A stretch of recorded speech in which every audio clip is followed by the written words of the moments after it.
Hi everyone, it's Mara Gerke of Energy Wellness Products and AskMara.com and author of the Healthy Habits Lifestyle Guide. Tonight's Wednesday. It's Sharing Wellness Promoting Health Wednesday. It's also Pain Awareness Month, so each week this month I'm going to share info and tips about chronic pain. So remember, this information is not intended to diagnose, treat, or cure any disease. It's always best to consult a medical doctor if you need that assistance. This is just basic lifestyle habits that people feel may help you feel better. So this week we are going to talk about healthy habits for chronic pain, a little bit about water, diet, exercise, stress management, and sleep. And we're talking about this, again, because it's Pain Awareness Month. So no one thinks about drinking water unless we're super thirsty. And by the time we're thirsty, actually, we're most likely going toward dehydrated. Not severely dehydrated, but our body's telling us we need hydration. So it's a signal to tell us to drink. Many people that are dehydrated are constipated, they have fogginess or confusion, lower high blood pressure, muscle weakness, trouble losing weight, dry skin, lots of fatigue, lots of dizziness, lots of headaches. And so it's really hard to believe that so many of us are dehydrated, especially since water is the basis of all life. All the cells, organs, and tissues in our body use water to regulate temperature and to perform many bodily functions. Water protects all the tissues in our body. It protects our spinal cord. It lubricates our joints for flexibility. It helps our body transport nutrients and remove wastes. It also assists in digestion. It helps to keep us from becoming dehydrated, which is extremely dangerous. And it can also help reduce inflammation in the body. Many people wonder how much water they should drink. Well, you need to drink, they say, a minimum of about 6 to 8 glasses a day, or half your body weight in ounces. And water isn't just drinking glasses of water. It's actually the water content in foods like soups or juices or herbal teas or green drinks. Also lots of fruits and veggies like watermelon have a high water content. So remember, water keeps our body hydrated, and that's really important for chronic pain, because if we're not hydrated, we can't function at our best, and it can increase inflammation. We also want to make sure that we eat good food. And when I say good food, I'm not talking Twinkies or cookies, candies, cakes, processed foods that come in a package. I'm talking about foods the way God created them. They're free of artificial colors, flavorings, chemicals. They're the foods mostly located on the perimeter of the grocery store, in the produce section, the meat counter, that kind of thing. You want to eat tons of fruits and vegetables, whole grains, nuts, seeds, legumes. Meats and fish. If you choose to eat meats and fish, I'm not saying you need to eat them. There's a lot of people that are vegan and don't eat any animal products. There's people that are vegetarian. So, these are just guidelines on what good food is, preferably organic, grass-fed, and wild-caught. And you really should try to eat 3 meals a day, because if you don't eat regularly, even if it's 2 meals a day, if you're eating at 6 a.m. one day, 6 a.m. and 6 p.m., and the next day you eat at like noon and midnight, your body doesn't really know what's going on. It wants a schedule so it knows how to maintain itself, because that's what your body's job is, to maintain itself. So you should eat 2 to 3 meals a day. You want to eat at regular times, like it's 10 a.m. or 5 p.m., whatever works for you. And try to contain the 3 macronutrients each meal, which would be healthy fats, complex carbs, and protein. And if you need a snack, then snack. Just make sure it's a healthy snack. For myself, I try not to eat anything after dinner, so my body will go into rest mode. The other downside of not eating a regular time, other than your body has trouble maintaining itself, you can start storing calories instead of actually using them. and your body needs that rhythm for digestion and maintenance. You also want to focus on the big 4 food groups, which would be complex carbs, healthy fats, proteins, leafy greens, and vegetables. Complex carbs, our body loves carbs. In fact, carbs are the body's main source of energy. It loves to run on glucose, which is how the body breaks everything down. But what type of carbohydrate you eat really matters. You don't want to eat processed and refined carbohydrates because they, like breads and pasta and cookies and cakes and cereals, because they lack fiber and nutrients and they can leave you feeling hungrier. Complex carbohydrates, on the other hand, from fruits, vegetables, nuts, seeds, legumes, and whole grains, they contain fiber and lots of nutrients that our body needs. They take longer to digest and they keep us feeling full longer. So I try to eat sweet potatoes, parsnips, whole grains like brown rice, quinoa, oats, rye, barley, and buckwheat. I do not eliminate foods from my diet. When I was really, really sick, I did. The only thing I really don't eat is dairy because I have allergy to dairy, and when I eat it, I get hives. But I haven't had dairy my whole life. I was raised on goat's milk. So healthy fats are needed by the body to function properly. Our brain is mostly fat. Our nervous system likes fat to transmit. So healthy fats not only help us keep full longer, they also promote a very healthy metabolism, and they transport lots of things throughout the body. They protect our brain, our heart, and they even prevent certain types of cancer from developing. Healthy fat also is what's needed to protect our organs. So you want to focus on healthy fats like avocados, avocado oil, coconuts, virgin coconut oil, olives, extra virgin olive oil, nut butters, flaxseed, chia seeds, cold water fish, butter or ghee, and raw nuts. We also need to make sure we get enough protein. As we age, a lot of us cut down on our protein, and we really need protein to maintain healthy bones. It's actually very essential for our bodies. It's a key component of all the cells in our body. It's needed for structural tissue as well as tissue repair, and it's what helps us maintain a healthy musculoskeletal system. It also helps us feel full. Notice all the good foods help us feel full. Protein diets are shown to improve health in individuals with type 2 diabetes, osteoporosis, muscle loss, and heart disease. And it has the greatest impact on our health and our benefits to our body if we eat it at breakfast due to overnight fasting. So you always want to make sure that your first meal of the day has a good source of protein. And there's tons of different protein sources out there. There's meats like beef, lamb, pork, turkey, chicken, cottage cheese, tofu, tempeh, eggs, protein shakes, hemp, certain beans combined with brown rice are forms of protein. You also want to make sure you eat tons of leafy greens and fruits and veggies. The fruits and veggies, the plants that I like to say God gave us, are packed full of phytochemicals and phytonutrients. They're high in vitamins, like green leafy vegetables are super high in vitamin K, which helps our blood clot. It's full of fiber, so they can help reduce cholesterol. They're a good source of carotenoids and antioxidants, which helps oxidative stress, which plays a really important role in many chronic diseases. And antioxidants from food help mitigate oxidative stress. Many fruits and vegetables are high in B vitamins, which our body uses for supporting a healthy nervous system as well as for producing energy. Lots of fruits and vegetables and greens are high in magnesium and calcium, which is needed to maintain both health and a healthy nervous system, so our bones and our nerves really need them. And again, they help to reduce the effects of certain types of cancer. So phytochemicals found in fruits and veggies are biologically active compounds, and they're contained in all plants. They offer many protective health benefits beyond those known by their individual vitamin and mineral content.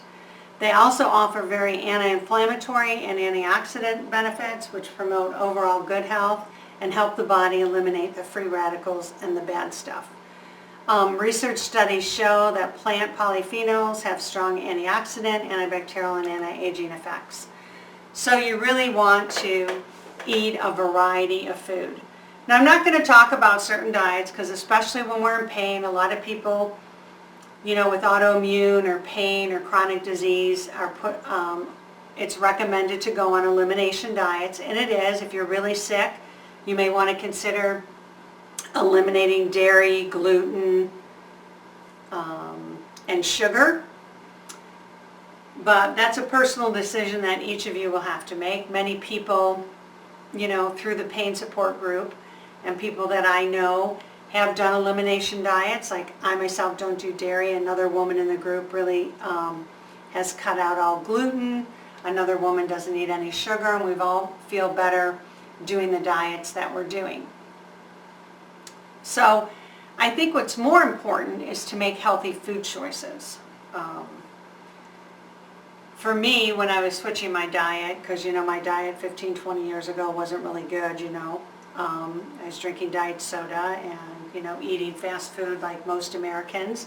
And as I made the switch, I started asking myself, is this food going to promote energy and be used by the body? What does it contain things that are beneficial to the body, or doesn't it?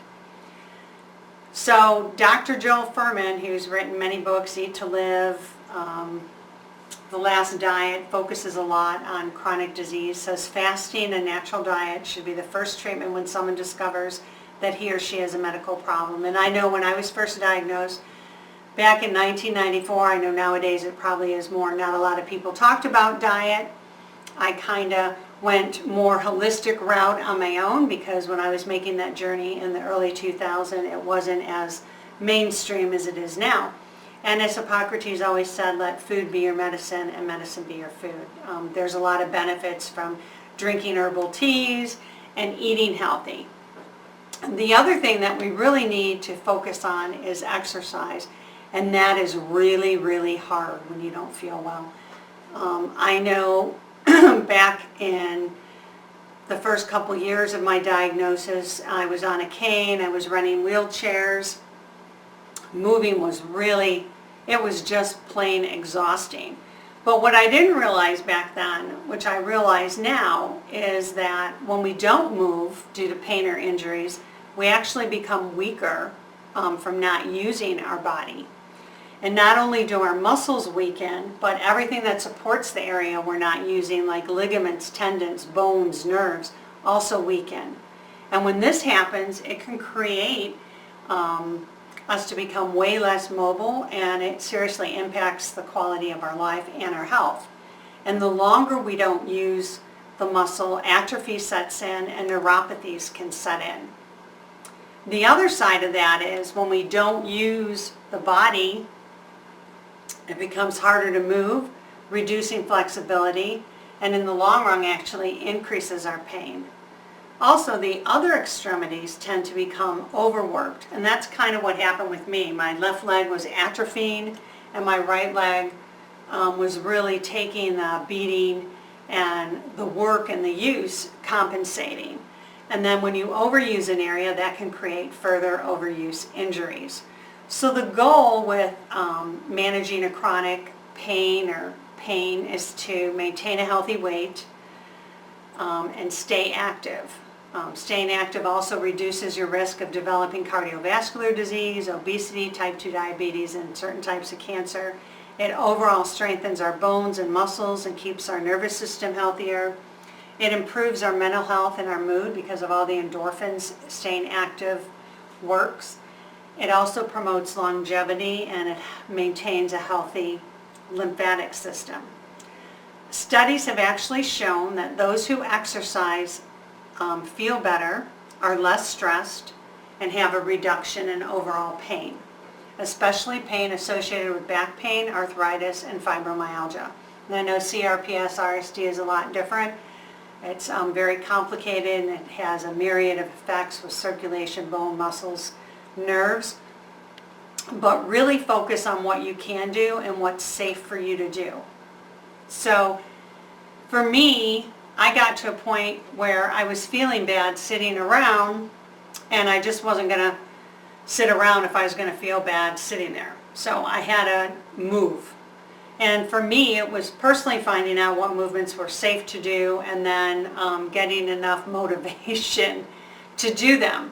So I did a lot of physical therapy, and in the beginning swimming was really helpful because it wasn't weight bearing. Then I began walking, and I could only walk like an eighth or a quarter of a mile at a time. You know, I did stationary bikes for limited amount of times. I worked with my physical therapist and medical team to get me as active as I could, continually striving to do it. I mean, one of the biggest parts of physical therapy is when you leave the session, you actually do the exercise the number of times the therapist wants you to do them every day or twice a day until your next appointment, because that's really where the rehab goes, and that's really hard to do when you're not feeling bad and you're full of fear, anxiety, or you're sad. So it really takes an effort. You know, along with managing pain comes stress, and with stress and pain usually becomes sleep problems. So a lack of sleep and stress definitely affects our whole body. It can weaken our immune system, it can cause digestive issues, it increases our risk again of cardiovascular disease, it, you know, gives us high speed in aging, it interrupts hormones, affects our mood, increases inflammation, especially stress due to cortisol, tightens our muscle, and all that can just increase pain or increase an already bad mood. So dealing with a chronic health issue and pain leads to a myriad of emotions that range from some level of sadness, fear, anger, love, denial. The important thing is, if you need help managing these emotions, then seek help. You know, go to a support group, go talk to a counselor, reach out to your doctors and say, you know, I'm having trouble with this, and tell people how you feel. If we don't tell people what's going on, because our nature is to try to act tough and hide it, we're not going to get the help that we need, and we deserve that help. So learning to manage your stress is going to improve your health and how you feel. So you want to focus on the positive things in your life. If you're really down, again, seek professional help. Deep breathing really helps me. Exercise, again, helps me. And, you know, I'm not talking about training for a marathon. I'm talking about walking a block every day. If that's all you can do, then just do that every day. Join a support group. You can practice yoga or meditation. For me, sleep was really hard. I mean, I was always really hyper, and I'm still really hyper, as you can tell, because I'm always moving my arms and everything when I'm talking. But for me, when I laid down at night to go to sleep, that's when it was really bad. It was just me, a dark room, and the pain that would just kind of, with every heartbeat, reverberate in my brain. So sleep was a huge challenge for me. I took medication for probably 15 years to sleep. And then I finally got off the medication about 5 years ago. So to make the most out of your sleep outside of focusing on the pain, ask yourself while you're not sleeping outside of the pain. So for me, I wasn't sleeping outside of the pain because I was stressed, I was a little fearful, so I had to address those emotions. And then I had to ask yourself, are you having trouble falling asleep? Maybe there's too much noise where you're at, maybe there's too much light. Maybe you have a lot of mental chatter and stress. Maybe you have an emotion taking over like fear or anxiety. Maybe you're too cold or too hot, you're not comfortable. Maybe you're afraid to fall asleep because you have lots of dreams or nightmares. So determining why we're having trouble sleeping, you know, outside of the pain, because like for me, you know, the pain was a big issue. But when I stopped and I asked myself, why am I having trouble sleeping? A lot of times it was a mental chatter or stress, or it was an emotion of fear. And I really had a lot of anxiety, to be honest with you, when I laid down at night to sleep. And sometimes I'm still bothered by that, and that's what I focus on. So one of the keys to getting a good night's sleep is to identify why you may be having problems sleeping, as well as creating a sleep routine. So I try to go to bed every night at the same time. I turn off all my electronics at least 30 minutes before that time. And some nights I'll do something relaxing, like I'll use the chi machine, I'll take a bath, I'll soak my feet, I'll lay in bed and do deep breathing exercise. And maybe you need to use an essential oil or take a prescription or something, but we really need to focus on sleep. You know, managing chronic pain, it seems like a job within itself. I know, I've been doing it a long time, and it is. You know, we're either going to be managing, healthy people are either going to be managing their health, or they're going to be managing something when something goes wrong. So for us, I got RSD, CRPS. For other people, it could be diabetes, heart disease, cancer, fibro, back pain. But when it does strike, it is overwhelming.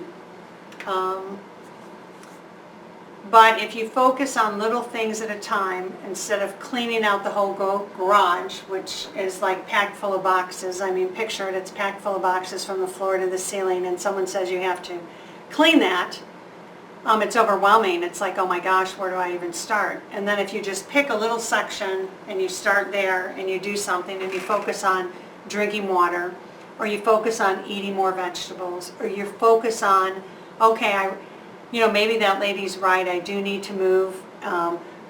Where can I seek help to do that? Through a therapist or the doctor? What's safe for me to do? I'm having trouble sleeping, and these may be the reasons why I'm having trouble sleeping. All these little changes over time create a really big change that's really noticeable. So even though it seems kind of little now, I assure you, when I started, I gave up the diet sodas, and I started eating healthier, and I started, making myself become more active and focused on exercising, and paid attention to how I was sleeping, and paid attention to how I was managing my stress. All these new things became more of a habit where I just automatically did them without thinking about them, and they had a very positive influence on my overall health. So that's why I'm sharing them with you, because they helped me. They've helped a lot of people in the pain group. And just remember, little changes can give you little changes over time can give you big results in the end. So next week I'm going to talk a little bit about supplements. I took a functional nutrition class for chronic pain, and they went over some supplements and why they may be helpful for people that deal with chronic pain. And I'm also going to touch a little bit on Bach flower essences for balancing emotions, and essential oils for relaxation, stress, and maybe making your own pain cream. So thanks for joining me. I hope you picked up some tidbits this week, and we'll talk to you next week. Have a great week.